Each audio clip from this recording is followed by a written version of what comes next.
एथ पे कमीशन 2025 भारतीय सरकारी सेवा प्रणाली में कार्यरत लाखों कर्मचारी देश की प्रशासनिक व्यवस्था की मजबूत नींव हैं, जो निरंतर जनसेवा में समर्पित रहते हैं। इन कर्मचारियों की सबसे बड़ी चिंता सेवानिवृत्ति के बाद की आर्थिक सुरक्षा को लेकर है। वर्षों से चली आ रही पुरानी पेंशन योजना में हुए परिवर्तन के कारण कर्मचारियों में असंतोष का माहौल है।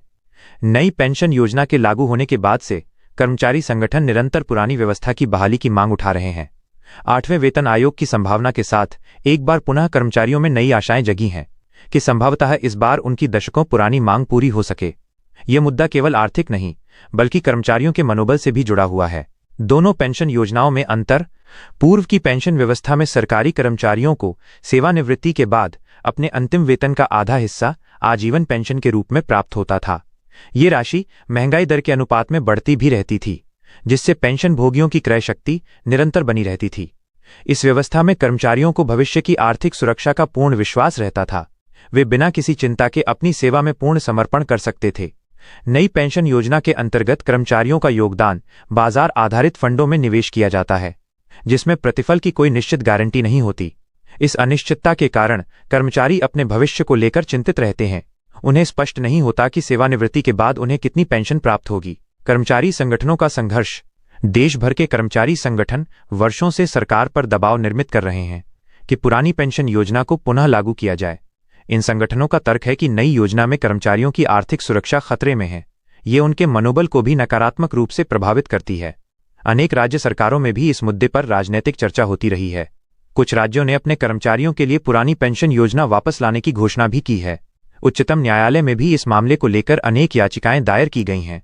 कर्मचारी संगठन नियमित रूप से प्रदर्शन का सहारा लेकर अपनी आवाज सरकार तक पहुंचाने का प्रयास करते रहे हैं। यह संघर्ष लंबे समय से जारी है। वेतन आयोग से उम्मीदें। 8वें वेतन आयोग के गठन की संभावना के साथ कर्मचारियों में एक नई आशा का संचार हुआ है कि इस बार उनकी लंबे समय से चली आ रही मांग पर गंभीरता से विचार किया जाएगा। वेतन आयोग केवल वेतन संरचना में परिवर्तन नहीं करता, बल्कि कर्मचारी कल्याण से जुड़े समस्त पहलुओं पर व्यापक सिफारिशें भी प्रस्तुत करता है।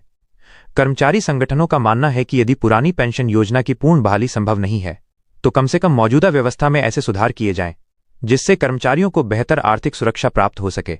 आयोग से यह भी अपेक्षा है कि वो पेंशन की न्यूनतम गारंटी की सिफारिश करे, जो पुरानी और नई दोनों योजनाओं के सकारात्मक पहलुओं को मिलाकर एक संतुलित समाधान प्रस्तुत करे। सरकार की संभावित दिशा। सरकारी सूत्रों से प्राप्त जानकारी के अनुसार केंद्र सरकार इस मुद्दे पर गंभीरता से विचार कर रही है।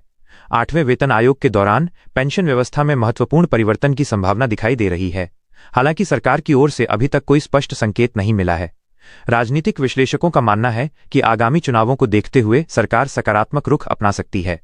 वित्तीय विशेषज्ञों का कहना है कि पुरानी पेंशन योजना की पूर्ण बहाली से सरकारी खजाने पर भारी बोझ पड़ेगा, लेकिन एक संशोधित मॉडल के माध्यम से इस समस्या का समाधान संभव है। सरकार चाहती है कि कर्मचारियों को बेहतर सुरक्षा प्राप्त हो, साथ ही राजकोषीय अनुशासन भी बना रहे। राज्यों का रुख। अनेक राज्य सरकारों ने अपने कर्मचारियों के लिए पुरानी पेंशन योजना वापस लाने की घोषणा की है, जिससे केंद्र सरकार पर भी दबाव बढ़ा है। कुछ राज्यों ने अपने कर्मचारियों को इस मामले में राहत देने का निर्णय लिया है। केंद्र सरकार के समक्ष ये चुनौती है कि वो एक समान नीति निर्मित करे। राज्यों द्वारा अलग अलग नीति अपनाने से भेदभाव की स्थिति उत्पन्न हो रही है, जो कर्मचारियों में असंतोष का कारण बन रही है।